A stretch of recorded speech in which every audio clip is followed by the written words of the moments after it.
Hi friends, and welcome back to my channel. If you're new here, my name's Akoya. I am a mom of 3, soon to be 4, and I make lifestyle, homemaking, motherhood content.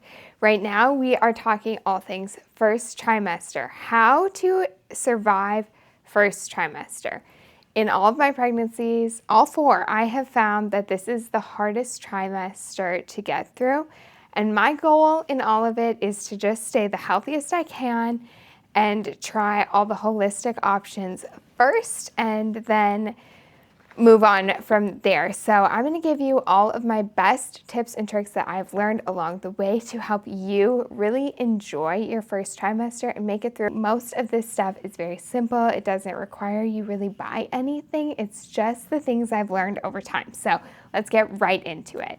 Okay, so my first tip is going to be to know your triggers and try to avoid them the best you can. Now, for you first-time mamas, this is going to be some trial and error. Those of you who have had babies in the past, you might remember some of your biggest ones, and I would say try to know them, get ahead of them, and anticipate that they will return in future pregnancies.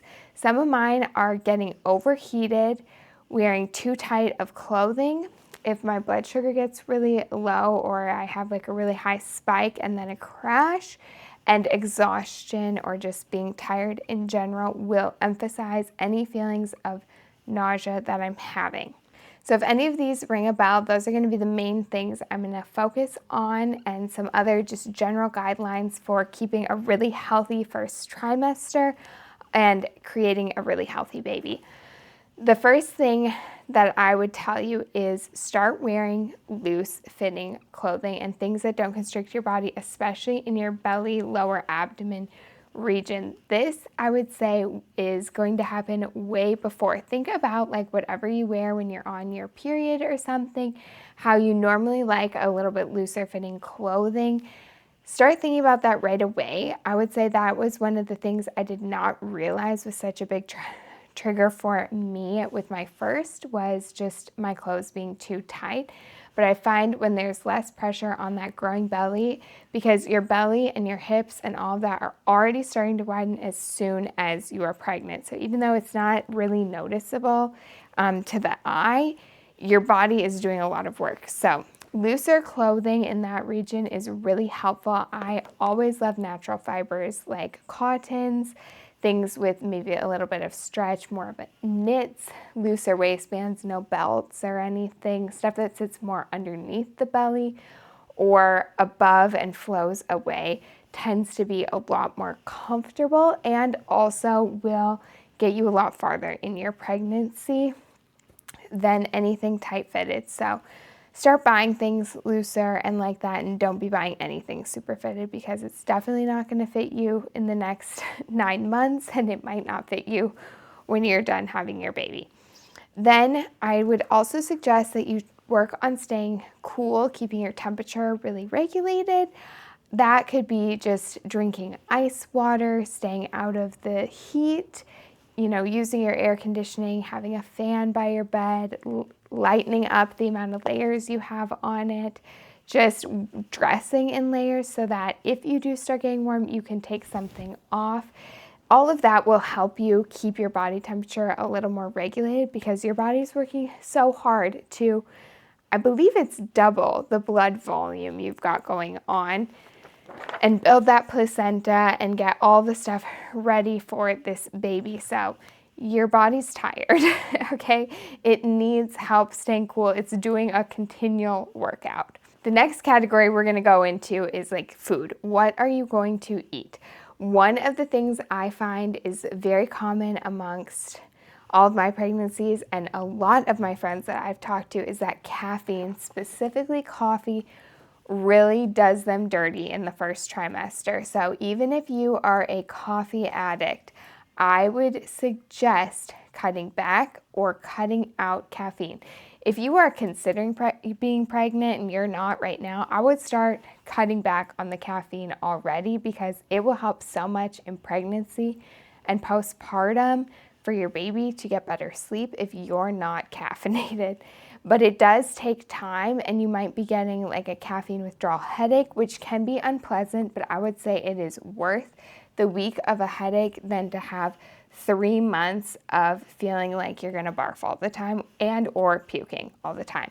So cut the caffeine. If you want a way to ease into it, start doing like half calf coffees, decaf coffees.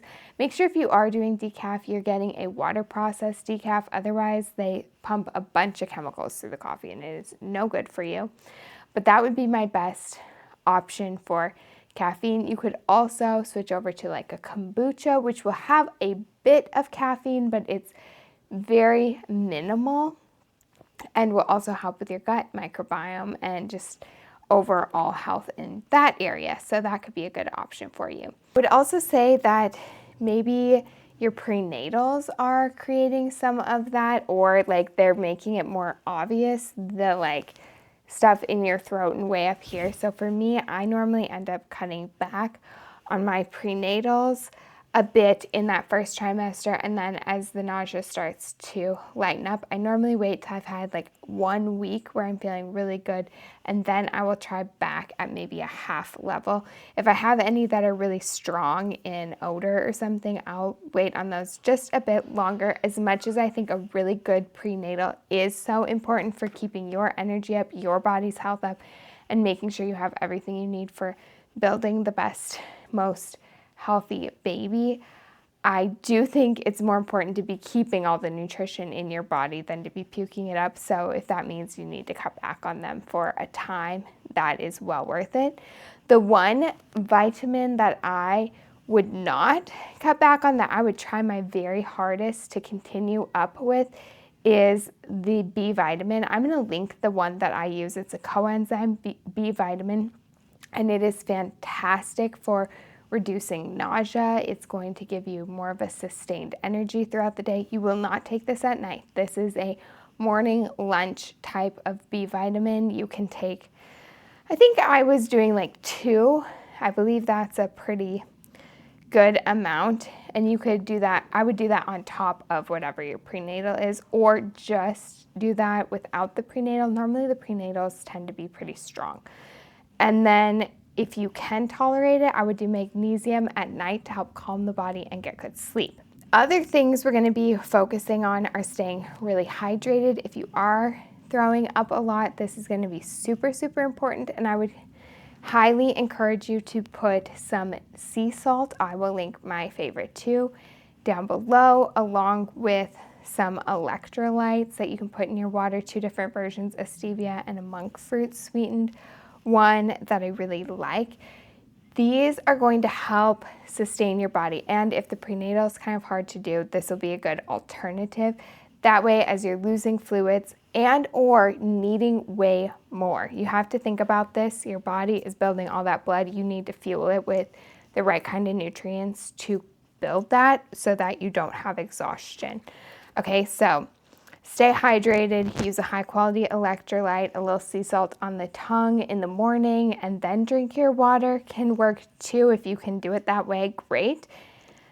Focus your meals around protein and cooked vegetables. Cooked vegetables are going to give you much more available vitamins. Make sure you are smothering them in fats like a butter, ghee, a high quality olive oil. Any of those and some really good sea salt are going to give you the best minerals, the best vitamins for your body, and the most bioavailable.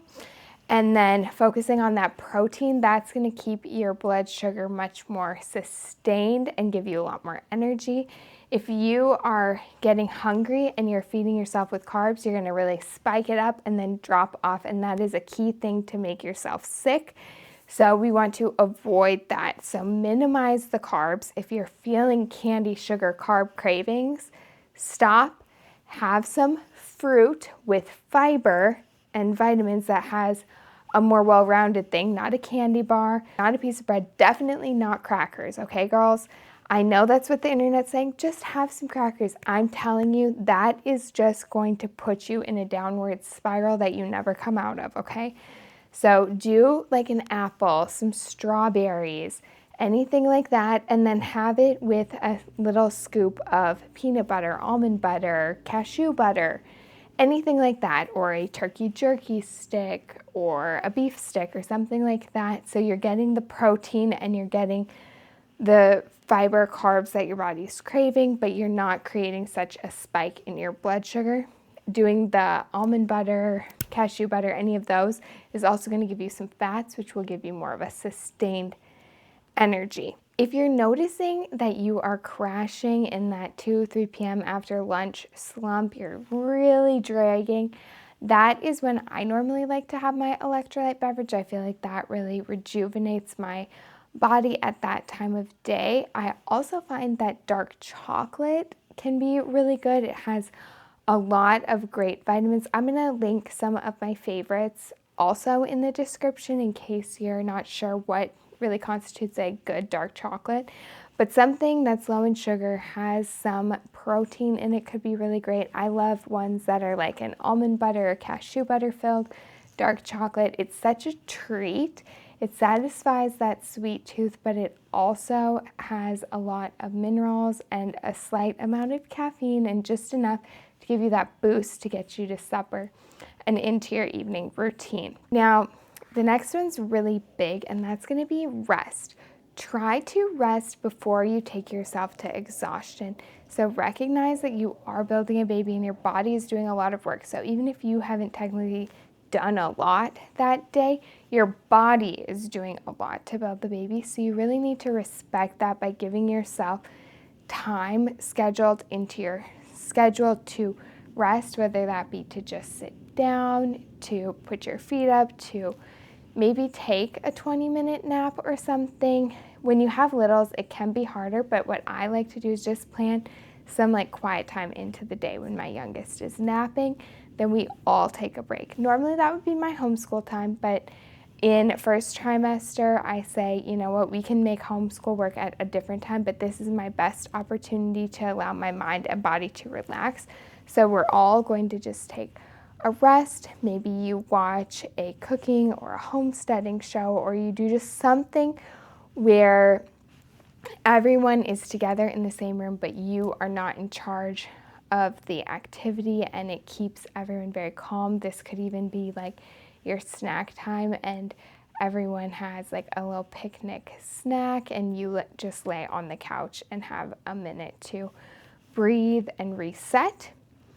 Creating a really good sleep routine can also help so that your body maximizes that sleeping time. I like to have just a bit of a routine, nothing extravagant, nothing forever long, but just something I do in a specific order that signals to my body, hey, we're getting ready for bed, we're gonna go to sleep now, and it calms me down. This is something phone-free, screen-free that I like to do. So I might take my phone, quick write down everything I'm gonna do for the next day, kind of check in, and then the phone goes away. Then I'll write down anything on my brain, you know, in my notepad, or I'll save that for the very end. And then we're gonna get ready for bed. So change into the pajamas, oil the belly and body, wash my face, put on my moisturizers, brush my teeth, you know, do my under eye cream, lip balm. I love a good essential oil blend that's like some kind of relaxation one, a sleepy time one. I have one for stress relief that I love. And that just puts me in this really good mood, very relaxed. And then I have like a little foot vibrating massager that is beside my bed. So I'll go sit on that for like 10 minutes and then read my Bible or my pregnancy nutrition book, or do just a little bit of light reading until I feel tired or I've gotten to my bedtime, you know. And if it's 2 minutes because that's how tired I am, great. And if it's an hour because that's what time I got to bed and I felt, you know, energy to then that's what we do, and we just listen to our bodies really well.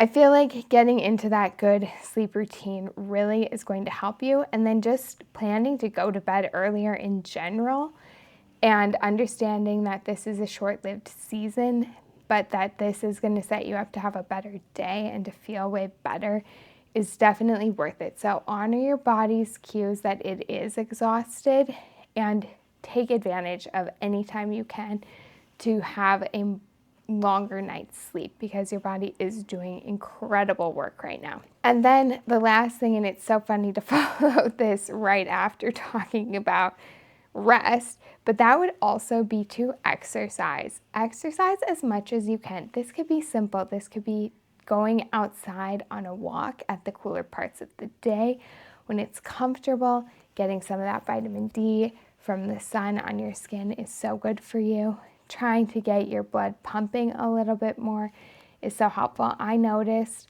that there were some days I definitely could work out, and other days that got me too hot, or exercises where I was bending over too much, like that would create a lot of issue. But just to do some kind of like stretching and mobility, you know, arm circles, lifting your knees, a few squats here and there, some calf raises, anything to just move your body a little more can really help and get the blood pumping through your body and help it detoxify anything it's trying to get out, and just support some of those things, and also like the cleansing of your guts, keeping, you know, your bowel movements normal and such. Like, exercise is so good. So as much as you can exercise, you really should try to do it even if you're tired.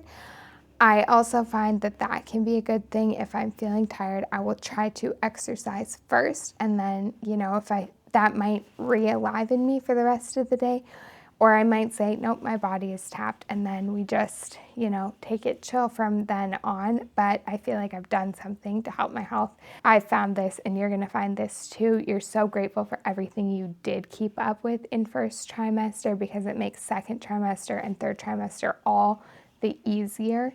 So push through the best you can, but also respect your body's boundary of no. The last thing I want to mention is that I'm going to link a couple of my favorite holistic pregnancy health books. These are books that talk about all the nutrition that it takes to build a baby, the optimal nutrition. So I'm going to share that below. I'm telling you, it changed the way I view pregnancy nutrition, my overall nutrition in general. Great reads. These are books that I come back to every single time I'm pregnant, and even postpartum. They are going to get you set up to just have the most amazing pregnancy. They are well worth the $20 or $30 that they are. And then if you are looking for other things to read as you are doing that nighttime routine, that downtime screen-free, I would suggest anything to do with postpartum recovery, parenting books, doing maybe something on scheduling, or something that you just really enjoy, because this is going to be in probably the next year. This is probably the most amount of time you're going to have to yourself. So take advantage of that to learn a skill and to prepare yourself for the coming months. All in all, I hope this video blessed you today, that it's given you some tips and some strategies for enjoying that first trimester and getting through some of the difficulties. Remember, it is such a miracle and blessing to carry new life. And just what a beautiful thing that our bodies can do. You have got this, Mama. I am praying for all of you, and I hope you have the most beautiful, blessed day. Thank you again so much for watching, and we'll see you in the next one. Bye for now.